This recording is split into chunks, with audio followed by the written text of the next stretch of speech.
All right, ladies and gentlemen, let me get the audio synced up here. I just have to say, guys, we were rolling for 15 minutes and we realized the audio wasn't turned on. You know, I think it's the excitement that I have for this hot sauce that I forgot. But at least we didn't do the whole episode. We answered maybe 3 or 4 questions, and to be honest, they were kind of dark questions. It's a strange start. We were kind of so let's see now that we're restarting and the audio's with us.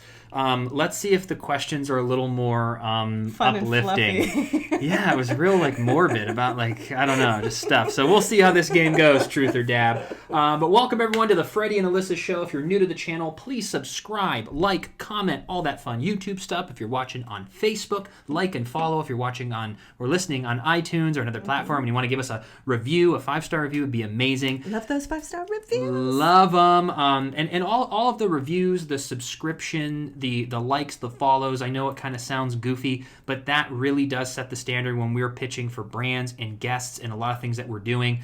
So all of that, clicking the subscribe button, the like and the follow goes a long way to support our podcast, and we would really appreciate that support. And for all of you who have been supporting, thank you so much. We can definitely feel a shift happening in our podcast, and now that we're about to move to 3 podcasts a week, and everyone's so excited. I think even we mentioned we're going to Florida. A lot of the comments were like, well, you're taking the podcast with you, right? Yes. So that means the world to us. So thank you so much. And today we're going to play a game called Truth or Dab, and it's a Hot Ones game. Let me show you the box here for those of you who are watching. This is a show on YouTube where this guy, Sean Evans, interviews celebrities, athletes, and he has them eat mild to the most extreme hot sauces, each wing, each question. But now they came out with a Truth or Dab game where Alyssa and I are going to pick a card. We either have to answer the question or suffer the pain of a 2 million Scoville. And to give you an idea of what that's like, I think a jalapeno is about 10,000 Scoville. So this hot sauce we have here is 2 million. So get ready, babe. No excuses. No excuses.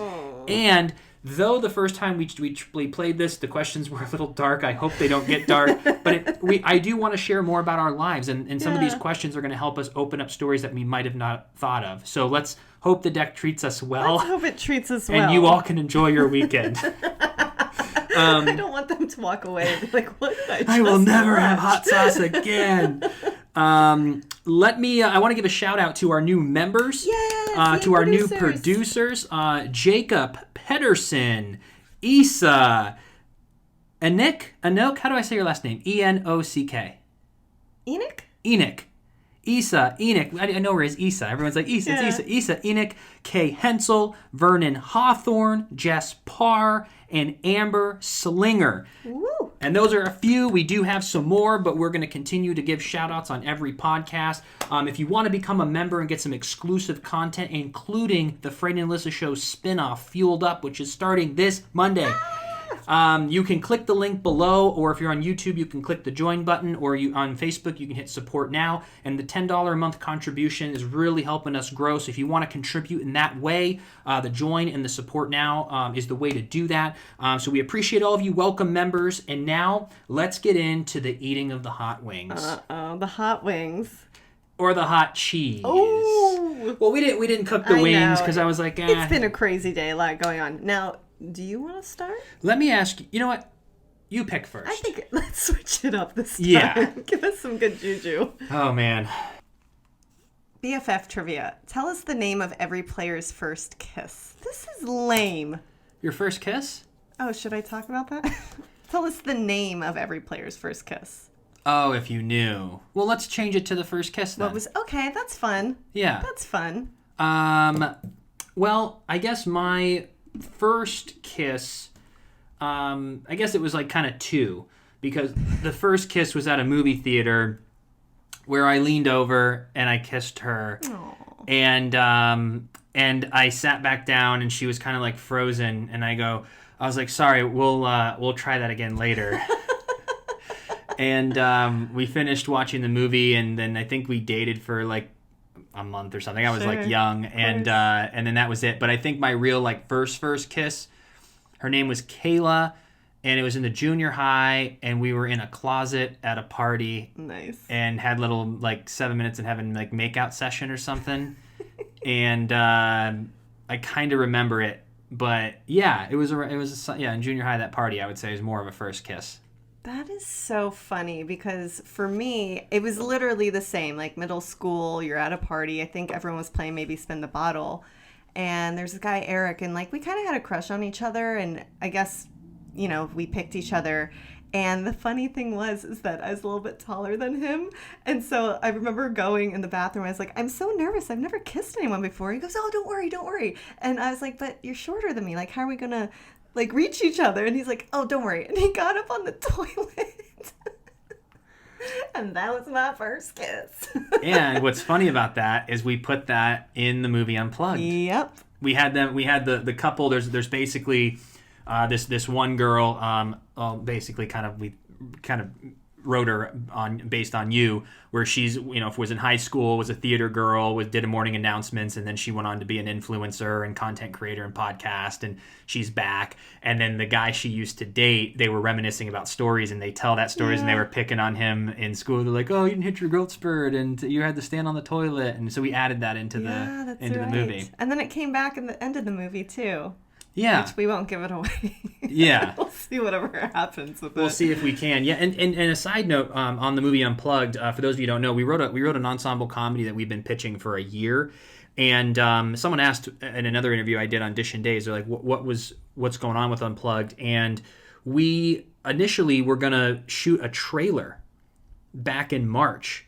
And 6 days before we got together with the production company, we were ready to go. And then 6 days before we were going to launch and start like a fundraising and do this whole thing, the whole world shut down. Yep. And so now we're just like...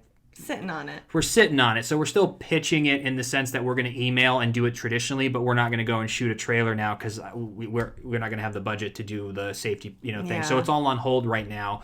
But I wanted to clarify because I was kind of caught off guard in a second. And I was like, oh, I didn't answer that correctly. So whoever asked that question, thank you, because it got me thinking. I was like, well, we were going to do that, and we are going to use that trailer to help sell it. But then we paused. Yep. So yeah, those were our first kiss. I haven't thought about that in a long time. I know, kind of crazy. That's when everything. That's all that mattered in life. Oh yeah.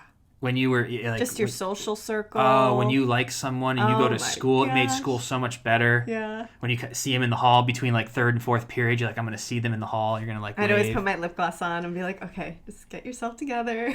So crazy. Yeah. All right, I like that.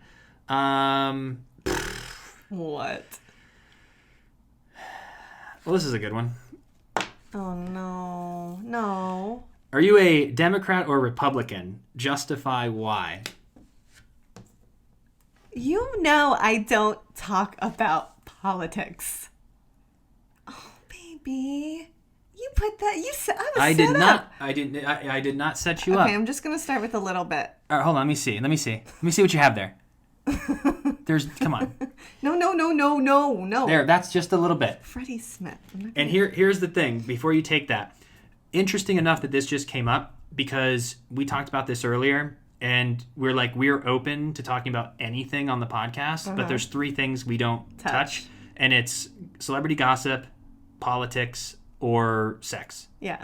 We kind of keep those 3 things. Keep some things private. Yeah. So we just feel. Gosh, darn it. Unless you want to talk about. Nope. No, I do not. Oh. All right. Let's see here. Just take. It's not gonna be bad. No, that first tastes alright. Oh, there wasn't even that much on, and it's so Is it hot? Watch your eyes. Oh gosh. I need something to drink. Okay, I'll do yours in a second. Do you hate when people do that? They take a sip and go. That's refreshing. All right. Truth. Oh my gosh, that's hot. Hopefully I won't have to know. At what age do you want to have kids? I want to be, I'm 32 now, and I want to be 34 during the insemination period, and 35 when the child's born. Maybe that is hot. Is it really? It's so hot. It's so hot. Well, if you're 35... you're going to be You're going to be 36. A little old. 35. It's a little old. You'll be 35, too. I'll just turn 35. You'll be on your way to 36. Maybe we can try to... Baby boy, that's hot. Is it really? I am very upset right now.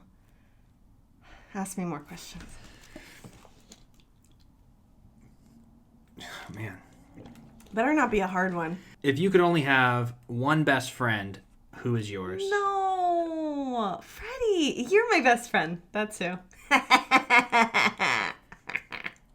That's a cop-out. Why don't I go to you? Roast. A story about the worst breakup you went through. They've all been terrible. They've all been very bad. Oh, man. We'll save that for another time. That's another day. Let's see what you think here. My mouth, tongue, and lips are on fire still. What do you think? Oh, yeah. You feel that spice? Oh, my God. Wow. I know. I don't think I could have Wow. more, and you had more than I did. Mm-hmm. Just wait. Give it 5 more minutes. It's really going to kick in. I'm just going to power through and not think about it. This is kind of interesting. What's the worst ex you've ever had and why? The worst ex? Do I have to give real names? No. Probably my relationship before you. There's just a lot of stuff that just wasn't the best relationship. What do you think was the issue now growing up looking back? What's something you think you would have sat down and said, hey, this isn't working. This needs to change. What do you think was the biggest problem?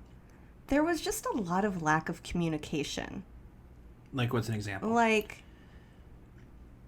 ex always went 0 to 100 real quick, and it was always just kind of we wouldn't sit and discuss if something bothered us or what was happening, and we were all so young, and he was in entertainment, so there's always that, oh, you're going out of town, make sure you're good, don't do anything bad, and you know what I'm saying? There's just lack of communication and probably lack of maturity, because you would sit and talk with someone. If you and I had to be separate, we were even talking about this. Even if we had to, God forbid, for a year be separate, we know we'd be so good because we have that communication, and we would always be on the phone, and you just trust and you learn. And I just think we were young, so young.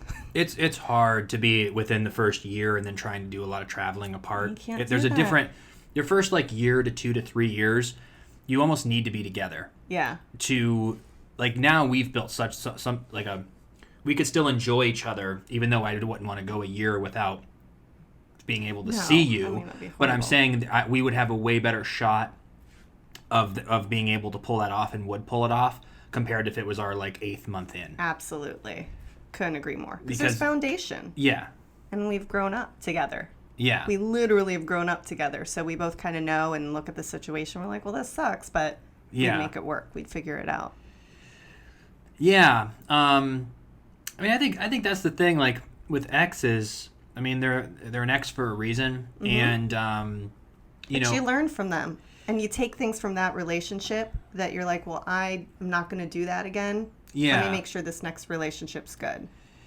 You know? Yeah. It was just all my relationships were, just crazy. But I was just young. Yeah. I was a young punk, and it was mainly my fault. I think if I would have been a better boyfriend, I think things would have worked better. Yeah. But I think people just come into your life, For for a reason. Season or lifetime. Or a lifetime. Yeah. And, interestingly enough, my first long-term girlfriend, she ended up marrying my best friend. Oh, yeah. And I remember at the time, I was so pissed off. Yeah.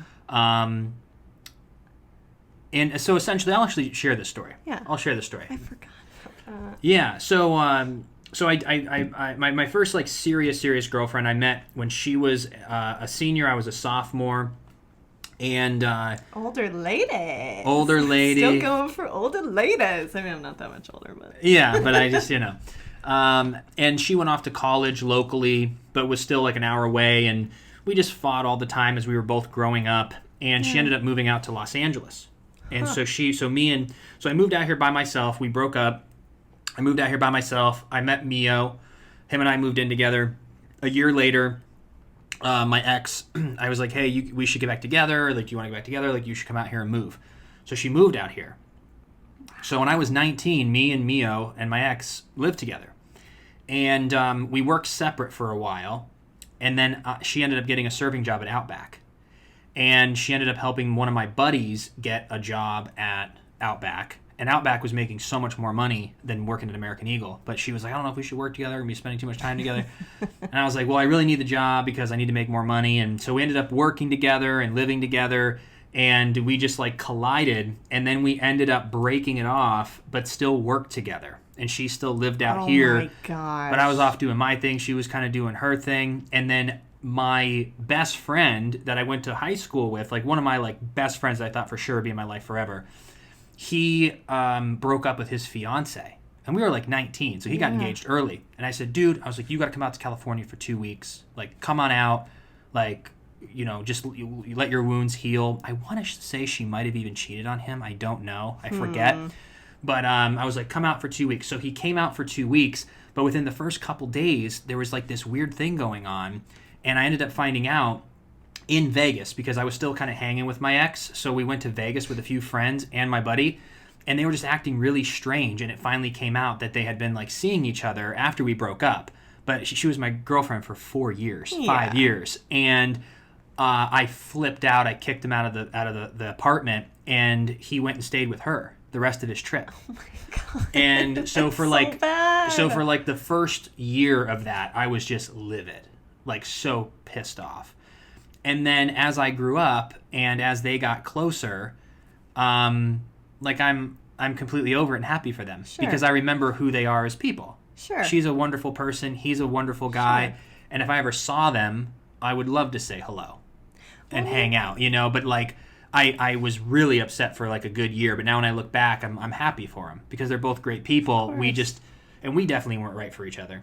Yeah. But that was an interesting story, yeah. You know, it's kind of crazy too because if you would have dated her, say at age 28 and all of this happened at 28 and they realized that they fell for each other, I'm sure it would have been very different because you've matured, you've lived. I'm sure it wouldn't have been like how it was. Yeah. It's just funny how as we grow older, we probably would handle these situations very differently. Well, you have no perspective. You're dealing with this kind of stuff for the first time. You haven't heard enough stories to kind of pull from, and so everyone just kind of makes the best judgment that they can. But yeah, I was just a hothead, and I was like super pissed. And then now I'm like super cool, and I mean we don't like talk at all. I don't talk to either of them, but I'm genuinely happy for them, and would be cool if I ran into them in Ohio or something. Be like, yo, what's good? Like, how are you? Man. You grow and you go on your own paths and you continue to. And they got like married and they're like they were meant to be, so it's like good for them, you know. But yeah, so that was interesting an X story. Mm-hmm. When was the last time you were rejected, and how did it happen? Well, I think I was. We're rejected every day. That's what I was thinking with it. Not just relationship-wise. Oh, I was looking at... I thought business picture, instantly. Yeah. So. I mean, rejection's a huge, huge part of life. Rejection comes with trying to grow and getting out of your comfort zone and striving for new heights and trying to build something and do something new. And I've been dealing with rejection my whole life, from starting off as an actor and being rejected constantly to being in business now for the past 6.5 years and all the different business ventures we've gone to, and you just get constantly just beat down with like no's and false promises and but it gives you a really good understanding, and it also makes you appreciate. I'm at this point in my life now where I'm extremely appreciative of the people who don't cause any friction in my life, people who are just easygoing, people who don't drain my energy but pump me up, people who say they're going to do a task and accomplish it, or people who say they're going to show up and they show up on time. I really take those people in, and I go, you're someone I'm going to pay attention to, because so many people don't show up on time. So many people aren't a person of their word. Yeah. And so I think you learn a lot of that by going through rejection a lot, and just realizing how people operate. And we've interacted with so many people in our lifetime. So many. And I think that's what also gives us an interesting perspective on life, is that it's when you've, I've truly, we had to have interacted with tens of thousands of people. Yeah. All through the travels that we've done, all through the business, all through acting, and even fan events in general. Think about the hundreds, if not thousands of people who come through, like the actual interactions that I've had with individuals through our life, and friends and acquaintances and business partners and just agents and managers and lawyers. And my God, just people. And you kind of get a better understanding and perspective of who people are. Mm-hmm. And you're able to kind of say, all right, this person's showing signs that aren't going to fare well. Yeah. And I can see it early. We always know. Yep. Now It's getting scary. It's getting scary. And so it's like, but saying that, it should, or just the way people write. Yeah. As soon as I hear, that's an apology. Yep. If someone says, hey, Freddie, I go, they want something, because they're already apologizing by saying, I just am reaching out to you because. So it's funny how when you text and you talk and you meet so many people, you start to learn. And we know that from the thousands of phone calls, text, emails, from all the business stuff that we've done. That's why we know. Well, me and Alyssa were coaches and mentors in sales and marketing for 4 years full time. All of our 2014, 15, 16, and 17, every 15 minutes of our entire life, no break ever, was building 2 online businesses. And our one portion of our job, which became most of our job, was going around and training people. So we went to all these different cities. We went to Australia. We went everywhere. And we just met people. And every 15 minutes, we had a dry erase board, was a new phone call. Yep. And you start listening to people and you start talking. And the patterns and understanding. And you mentioned patterns, how people are. Yeah. And that's how we've become good at communication. Because you have to instantly meet someone, make an impression. And that was one of the biggest compliments we used to get back in the day. Anytime we would give a huge presentation, there's people who say, I hate coming to things like this, but this hour went by so fast. Yeah. So we learned how to communicate, because this is so fascinating to me, because we have so much that I want to share. But what's real stress is standing on a stage with 120 people staring at you, and you're on stage and you have to keep 120 people's attention. When you've seen people walk out, you've seen people sit there and give you the beatbox, the beatboxers. So it really made me have to learn, how can I be so engaging to keep 120 strangers attention, and for them to give a crap about what I'm saying. And I found, and that's why we even talked about our podcast. If people are entertained or laughing, you have their attention. If you're inspiring them, you have their attention. Or if you're teaching them something, you have their attention. That's right. So that's why a lot of podcasters are probably going to struggle if they're selfish. Mm-hmm. But not Freddie and Alyssa. Freddie and Alyssa learned through being punched consistently to learn that if you're not on the daily entertaining, inspiring, or educating, people aren't interested. Yep. And we've understood that, because every week for 4 years we stood in front of people and you talked, and you had to keep a room's attention. Yeah. Even people in the back who are on their cell phones, how to not be distracted. And so that's what really taught us to be communicators, and just the amount of emails and messages. I'm just so happy that we did all that, because what a great lesson in life. Yep. What a great lesson. It taught us everything. Taught us early, too. Yep. Taught us early. And kept us on track. Yeah. Gave me accountability. Yep. You know, while a lot of our friends were still partying, it's like, we have a big meeting tomorrow morning. I can't. Yep. And I'm glad we had that, because if you're an actor like I was on days, working 2-3 days a week, you get yourself in trouble, because you're going out a lot, you're bored. Yeah. So we always built something else, and it kept us accountable. Love that. Yeah. I don't know what the question was, but we kind of got... When was the last time you were rejected?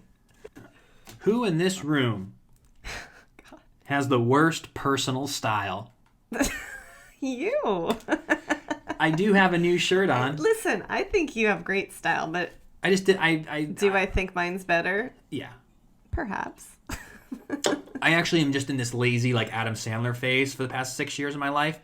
Not 6 years, maybe like 2, where I just throw on whatever. But it works for you. It does, but I was a fashion guy. You back were in when the day. I first met you. I wore Diesel, and that's like the really boots. Remember those boots you wore, and your pants are always like sagged a little bit, but they were like tight, skinny jeans.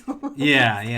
There's one picture of you and Mia when you're like 18, 19, and you guys legit look like you're out of the Backstreet Boys. Like, he had his hair straightened, you had one of those little vests on. Oh, yeah. I gotta find that picture. The skinny tie, you love that thing. You wore it out all the time. I've said this before, that's all you have. When you're a kid with no money and no career and no reputation and zero influence, all you have are your friends and your wardrobe. This is true. You gotta look cute.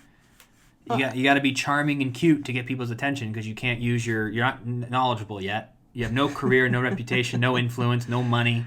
How are you gonna get people's attention? That's true. So it was all about who you're surrounded with, and but you I look think fly. Your fashion is darling today, baby. Well, thank you. Do you? All right, it's your turn. It's my turn. Who in this room needs to tone down their ego? We're both good on that. Let's do one more. What's your biggest fail moment playing a sport? Well, this one will tie into the ego one, because I'm gonna boust my ego. Boust it. You know what? And by the way, I'm just like really hungry and I want more of this. But I'm gonna answer it. Oh, I like that. That's fun. Answer it while you're eating it. Okay. I like that. That's what they do on the show. So, I played baseball from 4 years old all the way till 17. Still to this day, it's one of the highest passions of my life. Was being a pitcher. Standing on the mound, commanding the whole game. The whole game is waiting on you. Looking at that, what am I going to do? What am I going to do? And it's you, and it's a head game against the batter. How am I going to trick this batter? How am I going to strike the batter out? So here's me. Here's my ego. I started pitching when I was like 7 or 8, all the way to 17 for like 10 years. I probably only lost about 5 or 6 games my entire career. I was one of the best pitchers in the state of Ohio. Dang. When I was from 10 years old to 13 years old. Yeah, we went to state 4 years. We were the second best team in Ohio. Then the next year, we were the third best team in Ohio. Then the second best team in Ohio. And then the third best team in Ohio. We were never the first. But I was a pitcher, playing the thing, and it was my and then I grew up, and the kids were getting bigger than me. And I couldn't keep up with how fast they were pitching. So I only pitched about high 70s, low 80s, maybe on my best day, where they were starting to pitch in the mid 90s. So I had to use a lot of curveballs, junk ball, knuckleballs. But I was really a shyster. I had a lot of tricks. So I kept the batters kind of confused. Yeah. And so I still was a great pitcher, won a lot of games. But the worst game ever is right before we were about to go to the States again, when I was like 13, I think. And we had it in the bag. We were up 7-2. Last inning, we were up 7-2. I get on the mound. I get the first 2 outs. Then I needed one more out and proceeded for the next 20 minutes to walk every single player until I walked in 4 runs. And the score was now 7-6. And we needed just one more out. And they finally took me out and said, "We got to take you out, bases loaded." Wait, why did they take you out? Because I couldn't get this last out, and we were only up by 1. Oh, you couldn't get it. I kept walking. When you say walking, what's that mean? Like you were 4 not balls pitching. Yeah, well, I could not get it over the plate. So they would walk, or I hit a few people. Got it. And I could not get a ground ball hit. I just kept walking and hitting people, trying to get this last out. Were you just exhausted, probably? No, I just got in my head. Oh. I don't know what happened. Happens. And they ended up taking me out. They put me in center field. They brought in a new pitcher. He throws the first pitch. The batter hits a ball down the line, scores 2 runs. We lose, and we don't go to state. Oh, you were probably so mad. We were up 7-2 with 2 outs in the last inning, and had the worst pitching streak of my life. And that was the. I bet little Fred was so mad. I know when you that kind of stuff really sets you off. Just I think anyone does, because But that was a mental thing. Is that I know nowadays, I was young, the more angry I was getting, the worse it was getting. Rather than just saying, "Freddie, take a deep breath and just kind of toss one over and let them hit it, and someone will catch the friggin' thing." Yeah. But I was all emotional, so that was the worst thing. How about you? Did you have a worst moment? In sports? That is not. I mean, it is extremely hot, but it is actually good. It's good, but your face is a little pink. Well, yeah, I mean, I'm definitely like laser sharp right now, but Oh my gosh. When it comes to sports, you know, because I played soccer, I did basketball, I was a cheerleader, so I had a lot of different sports that I was doing, and I don't, you know what, I do remember one. Okay, I was super young myself. I was in third grade, and they had all of the third graders in the school go out to do a marathon. They wanted to see like who like the greatest runners were. And you know, running's been something very big in my life for a long time. And so I was with my friend Sarah, and she's like, you know what, I'm just gonna sit back here and run with our teacher, because we like idolized our teacher, Miss Heimowitz. And I was like, well, I'm actually gonna do this, I want to go for it. And she's like, go, have fun. So I literally start running with hundreds of third graders, and I'm passing all of these groups of third graders. I'm going, and I get to the very front. I'm in first place. And I remember, it's so funny, this is another head thing. I thought to myself, I go, Alyssa, don't mess up. Don't trip, don't trip, don't trip. Who tripped? oh my God. This gal. So I got back up and I finished in third, but I was just so mad because I was like, I had this. Like, I put all my might into it, and then, you know, I got third. And then we haven't played sports since. It's crazy, though, to have like such a life of sports, and then you can become an adult, and then that was it. When was the last time you cried, and what brought you to tears? Oh, man. I think it was something we were watching. We were both crying. You know what it was? It was in Mulan. I was sobbing that whole freaking movie. It gets you triumph and love and victory. Yeah. And when people finally believe in you, it just gets you. Like, oh, yes. Yeah, that was the last time we did. We both looked at each other at the end, and I was like, you have tears, I have tears. I just allow myself to have a little, and then I like suck it up. Yeah. Oh, where yeah. you like let it go. Your eyes will get glossy. I'm like full on. I should let it go. It feels good. It feels amazing. I love to get a good cry out. It helps. It does. Let's just do a couple more here. What's the most useless piece of knowledge you know? Baby, how are you eating that? How are you eating that? I just like it. Cleans out the pathways. Oh my gosh. What's the most useless piece of knowledge that I know? I know pretty much. I wouldn't say it's useless, but I don't know how I use it. George, I know a lot of George Carlin's stuff by heart still. Do. I remember he has this one where he goes, look at all the colors. It's blue, yellow, orange, brown, tan, khaki, beige, bronze, olive, neutral black, off black, champagne, gold, Navajo, white, turquoise, and Band-Aid color. I memorized like all his stuff. All of them. I knew a lot of his like dirty words, like 50 or 60. We'd be demonetized if I did that one. Let's not do that one. But it all like, I used to memorize all his sets. You loved him so much. A lot of people did. It's funny. Mm-hmm. Blue, yellow, orange, brown, tan, khaki, beige, bronze, olive, neutral black, off black, champagne, gold, Navajo, white, turquoise, and Band-Aid color. Band-Aid color? Mia loves him too. Oh, yeah. What's the most scared you've ever been? Clowns and bear attacks. Count. I thought they were going to say they don't count. Well, that's perfect, because there was a bear in a clown costume that chased me when I was 12. Really? No. Oh. That was such a childish joke. Really? I'm so gullible. Oh my gosh. I mean, yeah, it's funny because I'm trying to figure out. I need another one of these. The most scared you've ever been. This has like some kind of addicting drug in it. Not for me. I think like for the pain. me, yeah, you do. Most scared I've ever been. Probably everything during our car accident in 2014. It was just a very scary time because there was a lot of uncertainty in the very beginning. Like, I didn't know when I could walk. I didn't know if I'd ever be able to see single again. I didn't know if this metal plate would hold my eye up correctly, or if my hip would heal, or like there were just so many unknowns, and I think that's the scariest part about life in general. I think what's really scary is for people who don't go through a terrible adversity, which I wouldn't want to have gone through.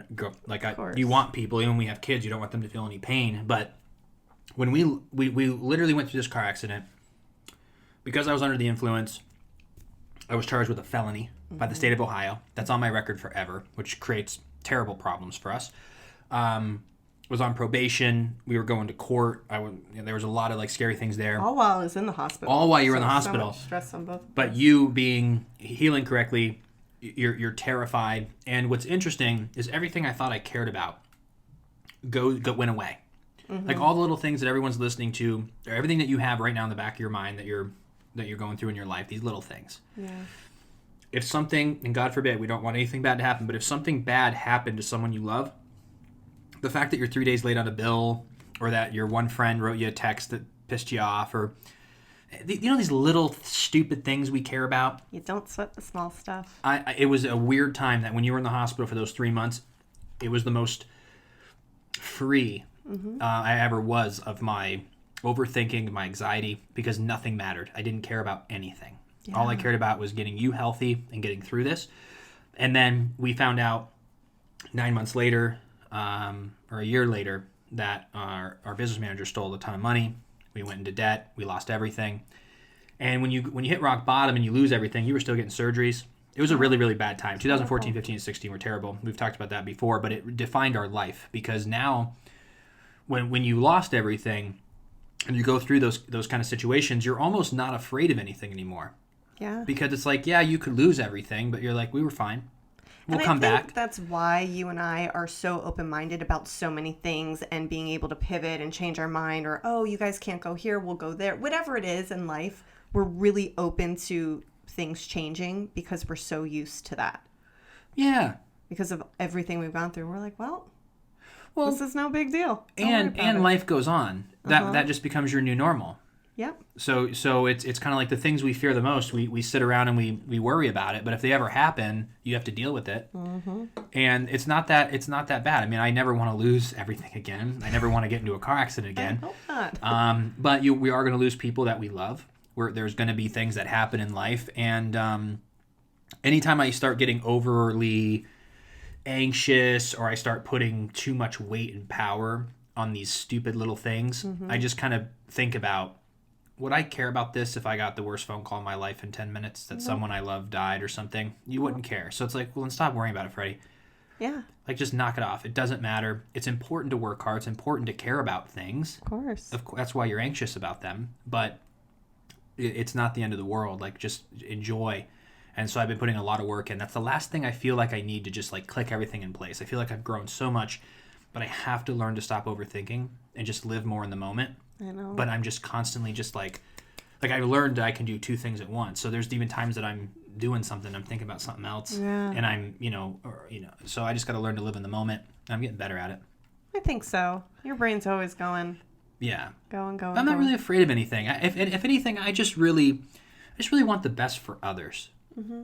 Because I feel like we've really had a great life, and then we hit rock bottom, and then we've built this incredible new life, and I just want to be able to help people experience the best that they can be. Yeah. And that's what I hope for the world, that people don't get caught in these negative loops or just depressed, and they never want to like shake off that like dark cloud or get help or seek help. Like I wish that, that people could experience that. So I'm more fearful when you see the world sometimes, and you see the people who are just in so much trouble. Of course. And you're just like, I'm more fearful for them, of like, because you can't help everybody. No. So crazy. So, but yeah. So I don't know. Got a little. What's the most embarrassing job you've ever had? I don't know. Oh my God. Where are you going to go with this? And then I have to ask you about something. Oh gosh. This might be a good one to wrap it with too, because we're getting a little long. Okay. I was a Disney princess when I was 18 years old, and I would go to different parties, and I'd dress up in these crazy costumes, and I'd do like face painting and magic shows and all that stuff. But there was one time that I got booked as a clown, and the whole company would always go, oh, I don't want to get the clown gigs, because we want to be a little Disney princess. And I got booked a clown gig, and it was at Shakey's Pizza in LA. So I had to not only dress as a clown, but I had to go in public, not like a private home or residence. I had to go into a Shakey's Pizza with all these people, and I'm dragging my little kit with me dressed in this yellow red clown costume. I had all this crazy makeup, and it was one of those jobs that I will just never forget. Every time, 5 minutes before I'd go into work, and I know you felt this way with certain jobs, but I just go, oh, I don't want to go do this. Like, it was almost just like walking up in the costume and then because like I loved playing pretend and hanging out with the kids and stuff, but I don't know, there's just something about it that was like always embarrassing because I had to do all this stuff for like these kids and be dressed in these wild costumes, and it was always so hot too, and I had these layers of dresses on, and it was just not cute in California. We've had a lot of odd jobs. Where'd your brain go? I'm gonna share a couple of mine, and then I want to go back to yours. Oh. The worst job I ever had was working for the AAA. This is the most embarrassing. The most embarrassing? Yeah. And also, why was AAA the worst? I mean, I don't really have an embarrassing job. Okay, so let's make it worst. I don't know why I thought it was worse there after I read it, but the AAA was terrible. People call you panicked. Oh. And I was too young for it. I was like 19. And very corporate. Like very 9 to 5, very suit and tie. But I remember it was $14 an hour, and I was stoked because I was working for like $8 an hour at the time. And I was $9 an hour. And I worked at a doggy daycare. That was another where we were looking over 90 dogs, but the whole entire job was just picking up poop and pee. Oh gosh. And they had a bunch of toilets, and you had to just go dump it in the toilet and flush it in this like warehouse. But 90 dogs, there's always one of them pooping or peeing, and that's all I did. And you come home full of hair. No. And then I also went door to door trying to get estimates for this guy who does remodeling. So I went door to door and goes, "Hey, would you like to schedule an appointment for a free estimate?" And if I got him a free estimate, he'd give me $50. So I went door to door. And we did it in Woodland Hills. You know when you drive by and it's like Shoup Avenue? Yeah. I know all those streets. I used to walk them. Door to door. Yep, I used to do that. And those were the 3 worst. American Eagle was dope. Mm-hmm. I worked in the stock room. I got to wear my gym clothes and just like unstock everything was awesome. Outback was great when my big boss wasn't there. Mm-hmm. Loved it. Easy, great money. McDonald's was an awesome job in high school. Had so much fun. Other than cleaning the bathrooms, that sucked. Did you eat a lot of the food when you worked at McDonald's? Yeah, but I was health conscious back then. So I was having like a piece of grilled chicken. Really? Yeah. And then every now and then this cook Josh would make me a hamburger or a cheeseburger, but he would make it with love because we make it so fast. Yeah. But he would really take his time and make it perfect, and it was like really good. But I worked the drive-through window, I worked the cash register, and I worked as a cook. And I did all of it. So I did that for 6 months, and that was the money I saved before I moved out here. But I was making $6.25 an hour. You really can't even get anywhere with that. It's crazy. But the thing I wanted to... Those are the only jobs I ever had, other than, like... Then everything else was acting. Yeah. Hey, that's great. You know? But I did have those, like, odd jobs. But I got hired at Bed Bath & Beyond, Old Navy, but I never, like, took them. And so I was just always looking around because I was just... This just was what it was. No, what I was going to say is you have a crazy story when you were a shot girl. Oh! That was a nightmare of a job. Oh, my gosh. That's where I thought you were going to go. Well, it was embarrassing. I don't know why. Oh, embarrassing brought you to that. But, no, so I was a shot girl. Well, can you explain to people who... I don't know if these are clubs all in the United... But if you had never gone to a club or you haven't been to a club in a long time, can you explain what a shot girl is? Yes. So a shot girl walks around different clubs, parties, and they'll have a tray of different shots. And in my case, it was like those tubes. So they were all different colored tubes, so you would know, oh, this is whiskey, this is vodka, this is tequila. And you walk around, and you're trying to sell people shots, which you got to realize, like, this is a hard sell, and you get no nonstop. But with the company I worked with, it was called Sparkles Angels. And it's really crazy what happened with the boss because I didn't love the way that she treated the girls. It just wasn't my cup of tea. She had a hard life. Well, it gets It crazier. gets even crazier, yeah. And I remember there was just so many times she would say things to women, and I go, women don't speak to women like that. Like, I know you're the boss, but like, come on. And there was one time where I got a shift covered, and every Saturday before we go out to do all of our jobs, we'd all get together at her condo, and people would get together, and she'd just talk in front of everyone. And I was like, this is a waste of my time. I'm not getting dressed. I just want to go sell shots. I just want to go sell shots. I don't want to really like do this whole thing. And so we would do that, and there was one Saturday I was there, and I'd asked a girl to cover for me this one shift that I had. I had like the mecca of shifts. It was at Icon in downtown LA. It was a Sunday party, and it was really hot at the time. So I had that shift, and I got it covered, and she didn't like the person that I had gotten to cover for me. So I'm sitting there in this group of girls, someone's up there speaking, and at that time I get a text from the owner of this company, and she was cursing me out, saying, how dare you book her on that day? Like, what are you thinking? Blah, blah, blah. Like, really crazy derogatory stuff. So it was just like not for me. So I got up and I texted her as I was walking out, and I go, I quit. And that was it. And that night, she was so drunk, texting me all this really mean stuff. Really mean, nutty stuff. And it was like late, and I knew she was drinking. She always got hammered. Well, come to find out, a couple years ago, she was at her condo with her then boyfriend, and I guess this guy ended up showing up, and her boyfriend like murdered him, and she's on trial as like a murderer as well. Like she's in jail right now. Well, she was convicted. Yeah. And so I'm like, thank God I quit, because you know what I'm saying? Like, you just never know. And back again to go with your gut about learning about people, because I always knew, I don't appreciate how you treat your employees. She had made, don't like how and you know what bothered me about it was that I think it's a great business if it's done right. And she used to just mismanage the money, and she was just out of her mind. She was nuts. All the stories she used to tell me about her, crazy. Some of them are a little too X-rated. A little X-rated, but she was wild. Let's leave it at that. She was wild, but she was in charge, and I kept thinking to myself, like, what a great concept, because you're selling these over. Because have you ever at a club and you're not at a table? And you want to get drink? alcohol oh my God. is a nightmare, and it's so expensive at the bar. So these clubs would, I think, split the money. But if you have girls going around with these shots going, hey, $10, yeah, let's do. I mean, you can sell.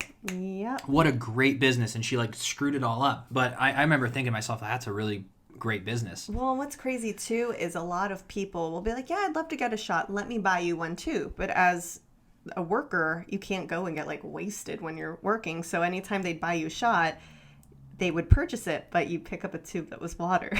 Because the cap would be a different color. Yeah. So you'd shoot water. Yeah. Yep. Oh, man. Man, that was a long time ago. Well, and how interesting. And that's why for all the youngins out there, you don't realize how easy you have it. I mean, now the whole world's shut down. But right. If I could have drove Uber or worked for Postmates instead of the jobs no boss. Are you kidding? Are you kidding? How about all the online stuff you can do? You know, like it's incredible. I would have drove Uber all day, every day. Yeah. Oh, I would have loved it. I think you and I, though, have had a lot of cray-cray bosses and experiences, and I believe that's why we love the entrepreneur life so much, because I want to build a community of like-minded people and a great team and people I love and respect, and they love and respect us back, and you just treat people well and run a great business. Yeah. You know, we've had a lot of just, I don't know. Yeah, my American Eagle bosses were great. Yeah. I didn't have but they left, and a new boss came in and cut my hours in half, and that's when I went over to Outback. But the boss at Outback just didn't care for me. And then my cousin was my boss at McDonald's. So the only bad boss I ever had was Outback, and I would have stayed longer. Like, I quit when I got those commercials, but I probably would have kept working because it was so easy. You show up and in 4 hours you make $120 cash. See, that is one job I never had. I never served. It's fun. Huh? It was easy. It's fun. Hey, what can I get you? Bloomin' onion? Great. How about you? Heineken? Great. Get the salmon? I bet you're a great server. Wonderful. Back, boom, boom, boom, boom. Get the ice, get the thing. Hey. On it, quick, attentive. Yep. Get in with the hosts. Got all the best tables.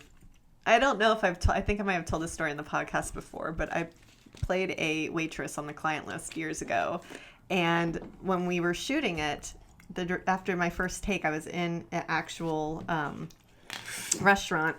And after the first take, the director stops me and he goes, cut. And he's like, comes up to me. He's like, have you ever served before? I go, no. Called it. $100. Called it. And he goes, so when you're going through the restaurant, he goes, you're really looking at each table and you want to make sure, like, oh, what can I get? Because I was just like walking through I didn't know. It was so funny, and we did it again. But that is just a moment I will never forget. I'm like, no, I didn't, and you could tell. I loved it. I love the efficiency of it. I love trying to, get all 3 tables drinks, bring the tray, set it down. I don't think I'd be a very good server. I'm a little klutzy. I had a great time. I couldn't even play one on TV. So it takes time to get, but that's why I always tip 20 to 30%, even if they're crappy, because, and I try to give more if I'm in a good place that day or something, or I like had some money come in, and I'll go, I'm going to give someone like a big tip today, because I remember when I got like $30 on 70 or something, or you'd be like, oh my God, it'd make your day, because I always wanted $100 bare minimum when I leave my shift. So if my first 2-3 tables was like 30, 10, and 6, I was like, I'm my first round in an hour, I'm already at $46. Like, my whole day got better, rather than getting a $130 check and you get $10. And you're like, oh, I should have got 26 right now. Come on, 20%. I think tipping in any industry is just so important, because even with the shot girls, the princess parties, when you get a tip doing something like that, you're like, it really makes the rest of the workday that much better. You're going on to the next, like, oh, let me bring even better service to you guys. Especially when, like, you really need it to make ends meet. Tips are the best. Yeah, I always tip the maids in the hotel. Yep. I tip everybody. I love it, because I know what it's like. Yeah, exactly. If they're working for tips, I mean, it goes a long way. Of course it does. So if you have that 20%, honestly, if you're going out to dinner at the Outback Steakhouse, that's a luxury. Yeah. If you don't have enough money to give a 20% tip when the person's great, like maybe you're someone who's like, listen, they got to be good or I'm not giving it, then fine. Yeah. But if they give you a great service and everything's right and you don't tip 20% because you don't have the money, then you shouldn't have ordered what you ordered, because that's part of that's somebody's job. Yep. And only us servers know that. You should hear the people that would go in the back, and I've seen servers take their little booklets and throw them against the thing and just smash things in the back and be like, fucking $20 on a $300 check. I was there for 3 hours. Like, just like went crazy. Because you give up your other tables to do big parties. Mm-hmm. And you're expecting to get on a $300 check $60. Yeah. So when they leave you 10, they stole $50 out of your pocket. And that's your cell phone bill, or that's whatever. Yeah. But I just always worked hard, tried to pick up as many tables as possible, and I think I left all the time unless I was there for a couple hours only. Yeah. And it was a great experience. Well, every experience shapes us. Yeah.